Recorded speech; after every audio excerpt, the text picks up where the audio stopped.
Okay, so for anyone who's, ever messed around with AI image generators, Yeah. it can be like a total crapshoot sometimes. Yeah, for sure. You type in what you want, you kind of hold your breath and hope for the best, but there's no guarantee it's going to get what you're going for. Right, exactly. And it seems like most of the focus has been on like mastering the art of the text prompt. That's right. I mean, the whole energy in the community has been around prompt engineering, like finding those magic keywords and structures to really wrestle the model into giving you what you're after. But there's this whole other fascinating direction that research is going in that we're going to dig into today. And it's kind of like a visual approach. Yeah.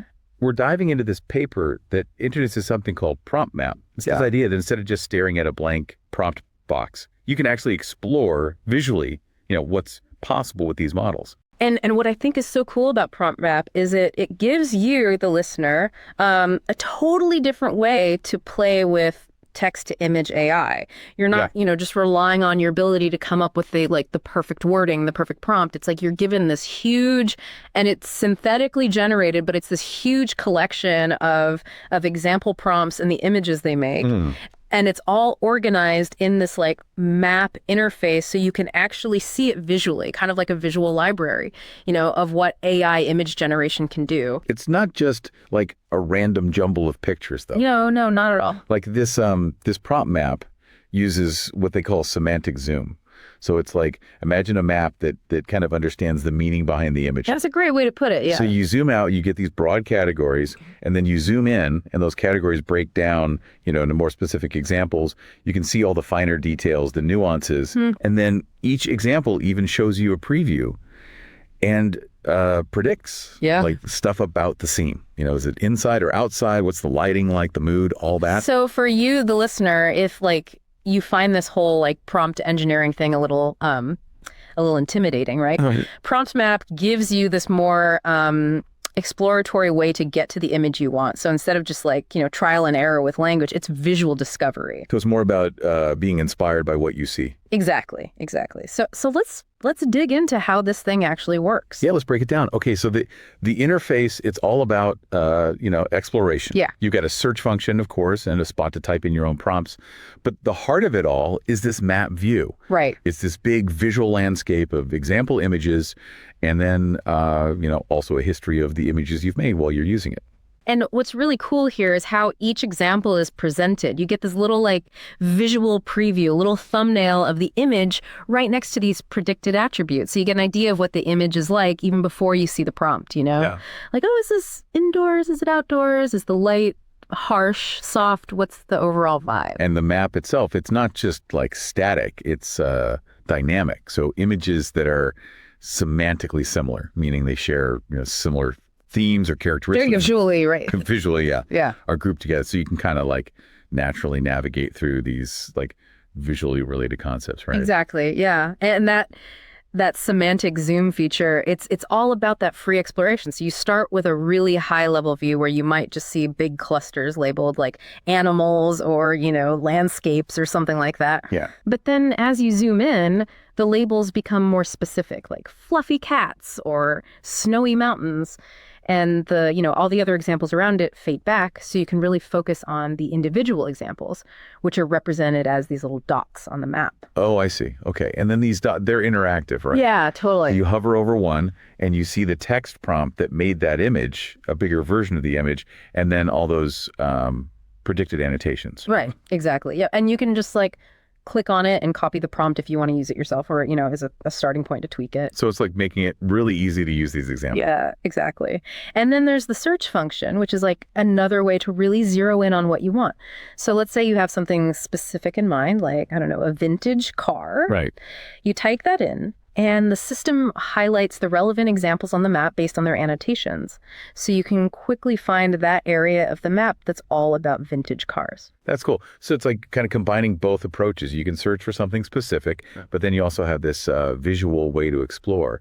Now you might be thinking why even bother with a map? Can't I just type in what I want? Yeah. And this brings us to the core problem that PromptMap is trying to solve, which is how hard it is to come up with good prompts in the first place. That's exactly it. Writing a prompt that gets you exactly what you want, it's not easy, especially if you're, new to AI image generation. It's like there's this whole secret language, these magic keywords that that unlock the really impressive results, and you see all these terms being thrown around in online communities, like specific art styles, rendering techniques. Yeah.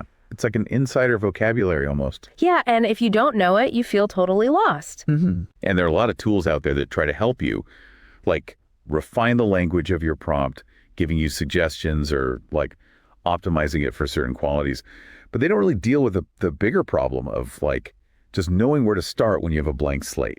Right, exactly. Like how do you even begin to think about what you want to create, And this is where PromptMap comes in. It's this different approach. Yeah. Instead of just focusing on the language, it gives you this visual way to explore the possibilities. I mean, we have all these AI image galleries online, right? Huge collections of generated images, but a lot of times it's just presented as this like endless feed of just scrolling through. Right, like a wall of images. Exactly. And it still relies heavily on text-based search. So you type in a keyword and you get a bunch of images that may or may not be what you had in mind. And it can be really overwhelming to sift through, Absolutely. And you still need to have some kind of prompt idea to even start searching. Yeah. PromptMap is different. It's designed for like more open-ended exploration. You don't need a fully formed idea going in. The idea is to guide you towards the image you want through browsing. So you kind of discover as you go, using the visuals to guide you. Exactly. And to create this map with such a huge variety of examples, they had to come up with a way to generate a massive data set. Right. So where do all these examples come from? Well, the researchers actually created a synthetic prompt data set. We're talking 12.3 million examples. Wow, 12.3 million. It's a lot. It's huge. And they did this using a pipeline that involves LLMs, large language models. Okay, so LLMs are the key here. Yeah, and they went with this synthetic approach for a couple of reasons. One is the whole issue of undesirable content. Right. That's a problem with a lot of data sets that are scraped from the web. Yeah. So generating the data synthetically gave them more control over what went into the data set. So it's about having like a cleaner data set, right? Yeah. And also human written prompts, they often rely too much on those aesthetic keywords we were talking about earlier. Yeah. So by making the prompt synthetically, they could focus more on the actual subject matter of the image and less on the style. They actually found a way lower rate of not safe for work content and a higher number of unique subjects in their synthetic data set compared to like a big human scraped one like DiffusionDB. Oh, interesting. So it's not just about the quantity of data, it's about the quality and making sure it's, more diverse and less problematic. Exactly. That's a really important insight for the future of AI training data, right? Yeah, totally. So how do they actually generate all these prompts? Like, what's the process? Well, it's pretty clever. They do this thing called recursive expansion of categories. Recursive expansion. Yeah. So they start with these broad concepts like, let's say, nature or technology. Okay. And they use the LLM to generate subcategories. So like under nature, you might have animals, plants, stuff like that.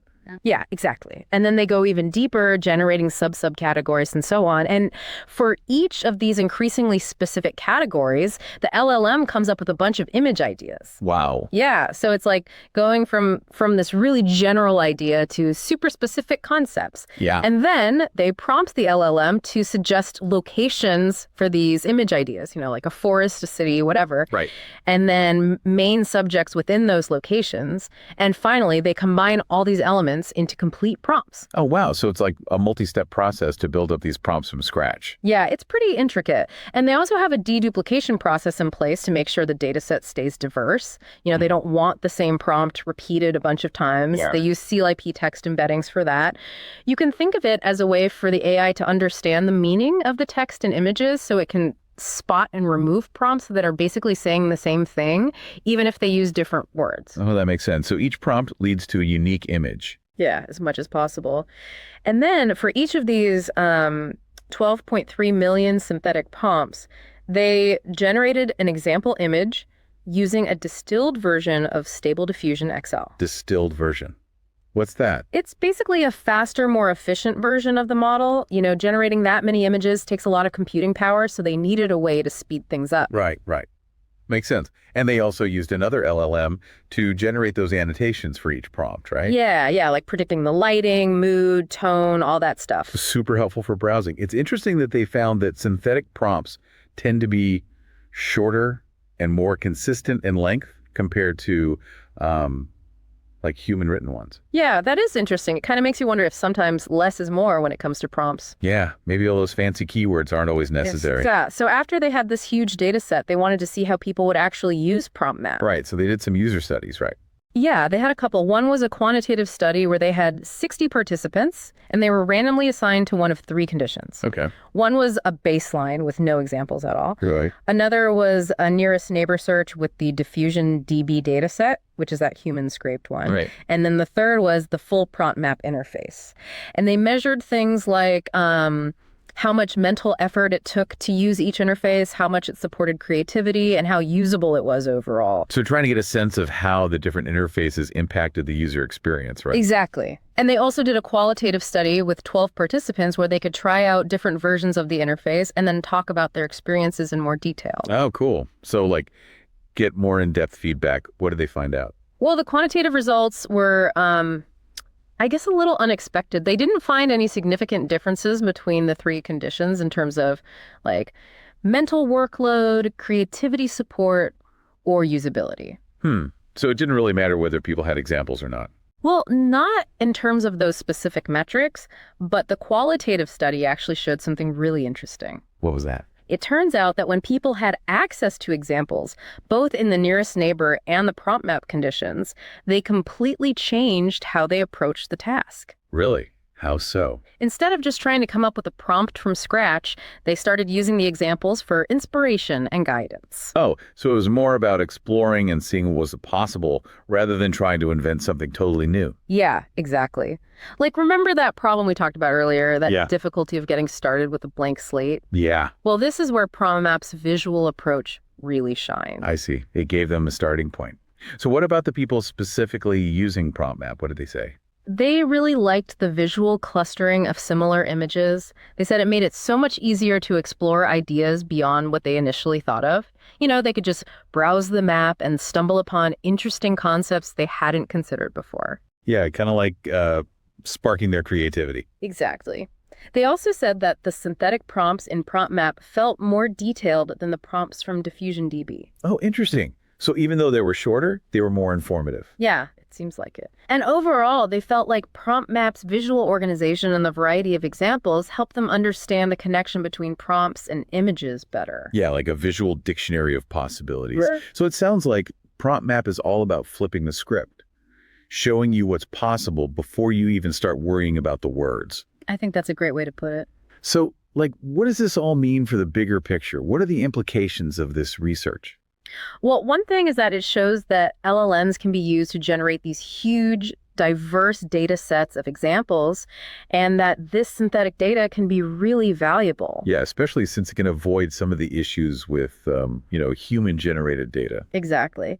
And it also suggests that providing users with a lot of examples presented in a way that's easy to explore can be really effective for supporting creativity. Yeah, maybe even more so than just focusing on the language of the prompt itself. Right. And how you organize those examples is really important. That's where the map view comes in. And that whole thing about shorter synthetic prompts being preferred, it's really intriguing, you know? Definitely. Like, maybe we need to rethink what makes a good prompt. For sure. Now, the researchers did mention some limitations of their work and some directions for future research. Like, PromptMap in its current form doesn't really teach you the ins and outs of prompt engineering, the really advanced techniques. Right. So they suggested that a future version could maybe combine this visual exploration with more explicit guidance on how to craft effective prompts. So it's like taking the best of both worlds. Exactly. Right. And they also think this whole concept of like a visual map of examples, it could be applied to other areas of AI, not just text to image. Oh, yeah. Like what? Well, like text to 3D, for example, or video generation, or even audio synthesis. Oh, wow. So you could have a prompt map for music or 3D models. Yeah, exactly. Imagine exploring a map of musical phrases or variations of 3D objects. That would be amazing. It could really change how people approach creative work. Totally. And they also pointed out some things that could be improved with the map interface itself, Like what? Like making it easier to select individual points and dealing with the density of the examples when you zoom in. They suggested maybe using a grid-based display along with the thematic organization to make it easier to navigate. Oh, that makes sense. So a more hybrid approach. What else? They also want to do more research on things like how to place the labels on the map more effectively and how to choose which image previews to show for each example.